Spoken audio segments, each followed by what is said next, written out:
Meus queridos irmãos e irmãs, estamos reunidos no dia do Senhor, nesse mês de setembro, mês da Palavra de Deus, mês da Bíblia. Nós temos aqui uma configuração diferenciada, com as 5 cores que representam os 5 continentes, para dizer que a Palavra de Deus, ela tem uma proposta universal. Ela é dirigida a todos os povos e culturas. E ela sempre é atual.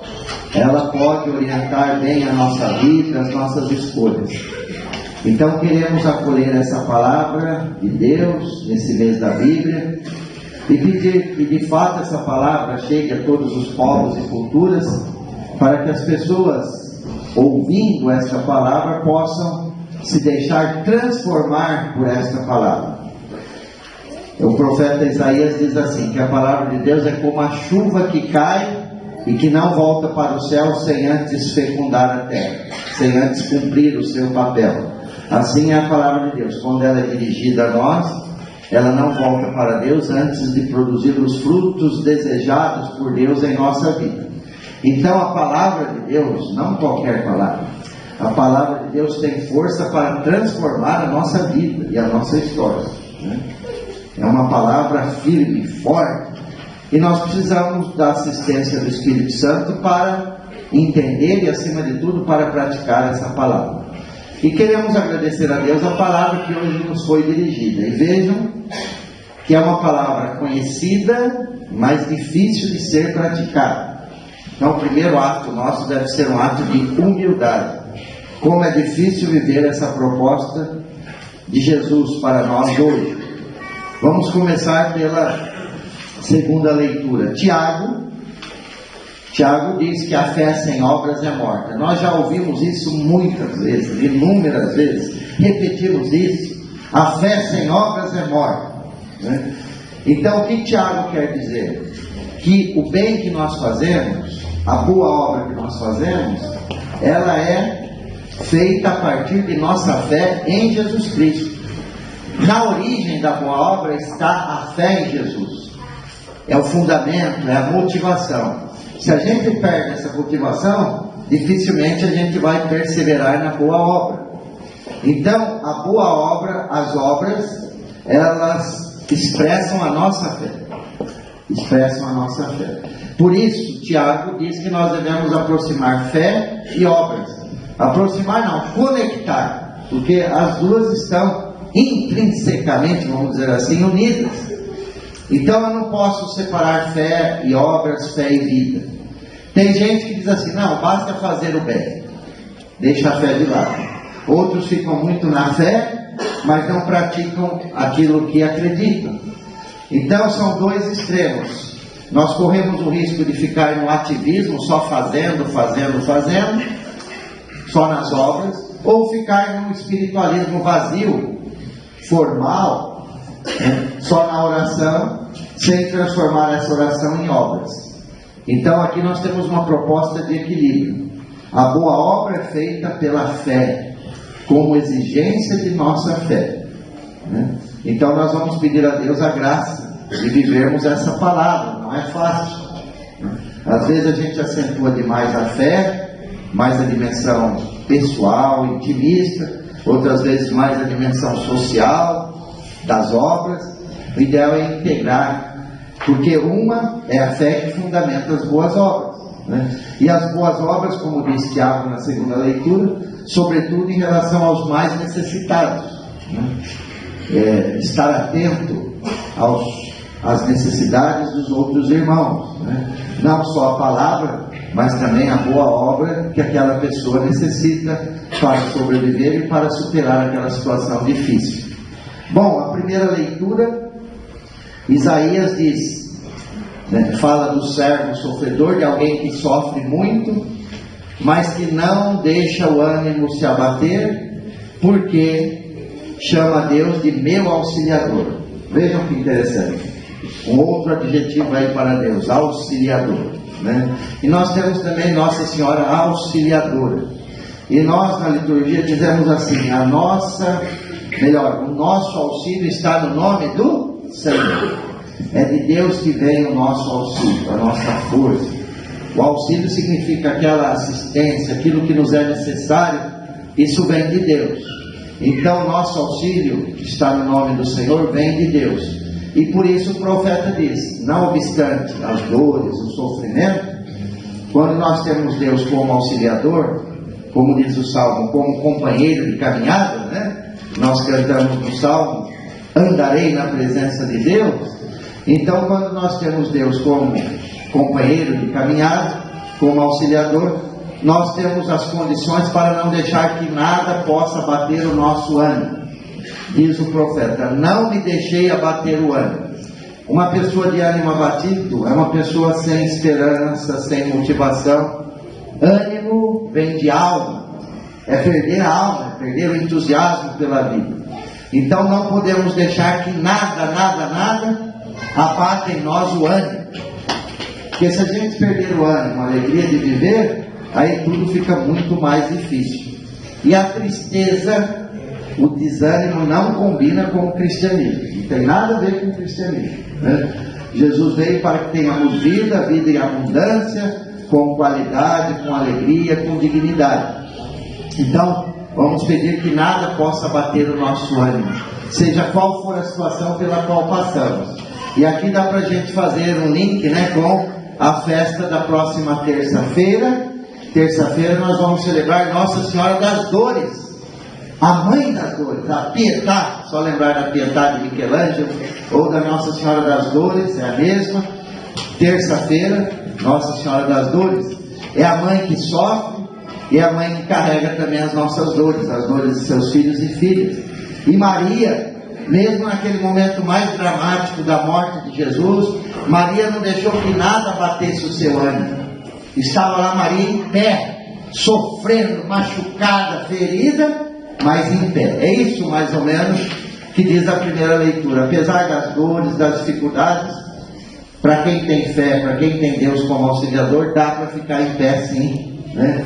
E lutar para superar aquela situação difícil. Bom, o Evangelho, gente, o Evangelho exigiria um tempo maior de reflexão, mas vamos lá. Vejam, Jesus, até o capítulo 8 do Evangelho de Marcos, Jesus realizou muitos milagres, desde o início de sua missão. E é interessante que no último domingo, o texto terminava dizendo assim: Jesus fazia bem todas as coisas. Bom, ótimo. Então Jesus fez o bem, curou, fez muitos milagres. E agora começa uma fase nova na caminhada de Jesus. Jesus agora quer saber, né, o que as pessoas pensam dele. Jesus agora quer revelar a sua identidade. Jesus começou pelos milagres, pelos sinais, para que as pessoas chegassem à sua identidade, que é o mais importante. Nós seguimos Jesus pelos milagres ou porque Ele é o Messias? Então Jesus chama os discípulos e faz uma pergunta assim: olha, o que está rolando aí sobre mim no Face? O que está rolando? O que estão falando de mim? Né? Bom, não tinha, mas a pergunta é mais ou menos essa, atualiza. O que está rolando? O que as pessoas falam de mim? Até aqui, depois de tudo que eu fiz. Uns dizem que é João, outros que é Elias, outros que é um profeta. Bom, Jesus não estava preocupado se estava falando bem ou mal. Jesus queria saber se depois de tudo aquilo que ele fez, as pessoas já tinham clareza de quem era Jesus. Isso era o mais importante. Os milagres são meios, o fim é Jesus.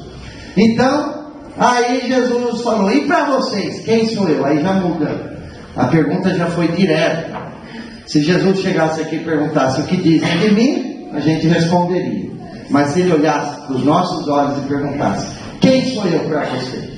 Então essa é a questão que nós vamos levar para a semana. Não vou responder, cada um vai tentar responder essa questão. Quem é Jesus para mim? Jesus está perguntando: quem sou eu para você? Quem sou eu? E aí Pedro, iluminado por Deus, diz: tu és o Messias. Acertou. Messias significa Salvador, o Filho de Deus vivo, o enviado de Deus. Não é só aquele que faz milagre, é o Messias.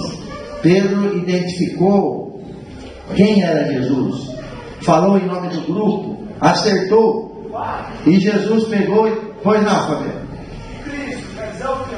Cristo também, muito obrigado. Messias e Cristo são sinônimos. Esse é o Fabiano, nosso teólogo, né? O Cristo, o Messias, né? Então, são sinônimos. O Cristo, o Messias, o Filho de Deus, o ungido, né? Então vejam só. Aí Jesus, depois dessa resposta de Pedro, o que Jesus disse? Não espalhem isso para ninguém. Por que Jesus falou isso? Para que cada um pudesse fazer o seu itinerário, o seu percurso, né, de discipulado, para chegar ao conhecimento de Jesus, saber quem é Jesus. Isso é um percurso individual, né? Essa busca, nós buscamos Jesus. Bom, depois disso, aí Jesus começou a dizer: de fato eu sou o Messias deverá sofrer muito, diz o texto, deverá ser rejeitado, será abandonado, ser morto e ressuscitará no terceiro dia.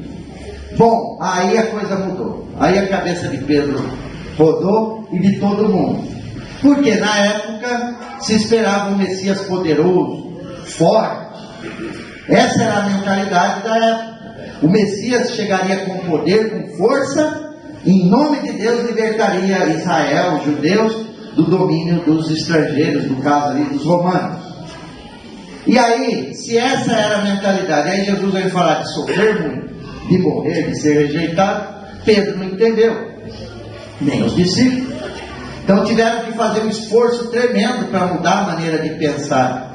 E quando Jesus falava sobre isso, o texto diz, Jesus falava abertamente. Vejam que interessante. Hoje podem levar o folheto, porque nós não temos missa mais. No primeiro caso, Jesus proibiu que eles espalhassem. E agora Jesus falava abertamente. Por quê? Porque essa é a vida humana. Não tem vida sem dor, sem cruz. Não adianta a gente deixar de falar disso. E hoje a gente percebe que o mundo da técnica, da ciência, a nossa cultura pós-moderna, nós temos dificuldade de falar de dor, de sofrimento, de morte, né? A gente foge desses temas. E é interessante que o texto diz, Jesus falava abertamente sobre isso, né?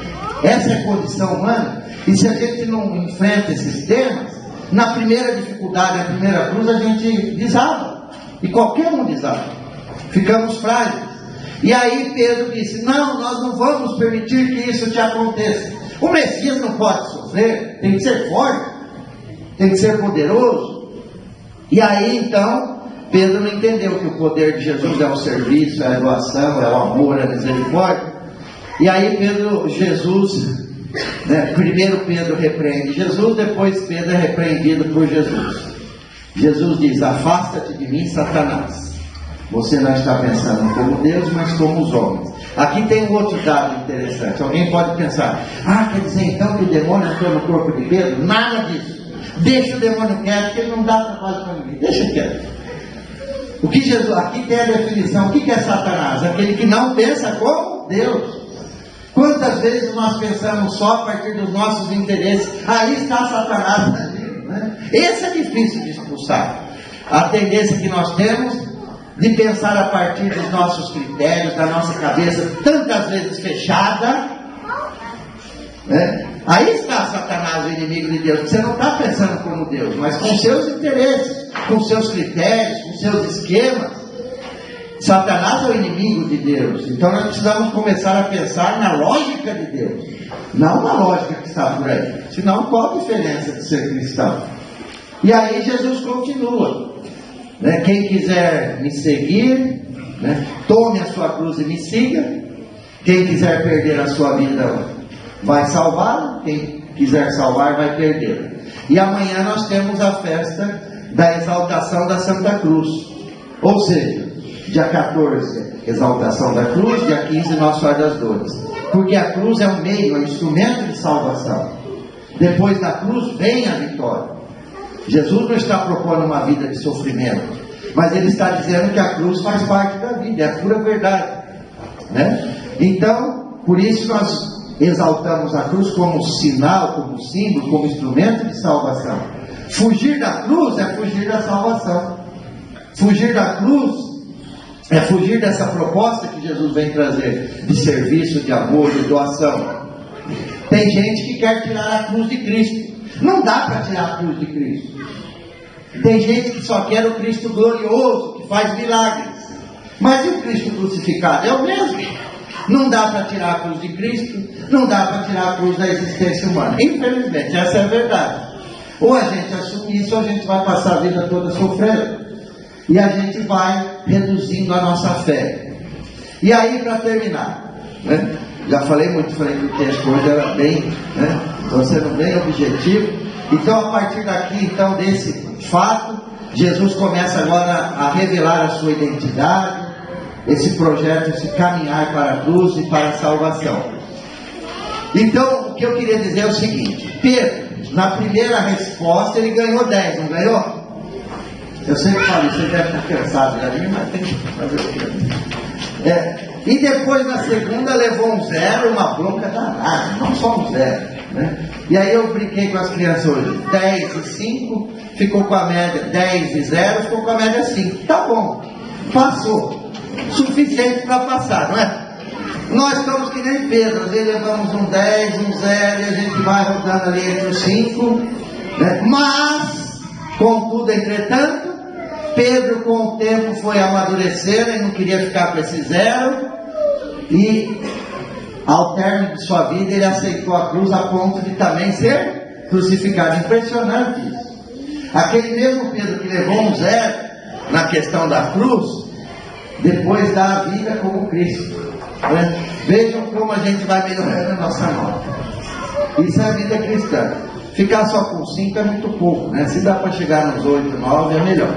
Louvado seja o nosso Senhor Jesus Cristo, para sempre seja louvado.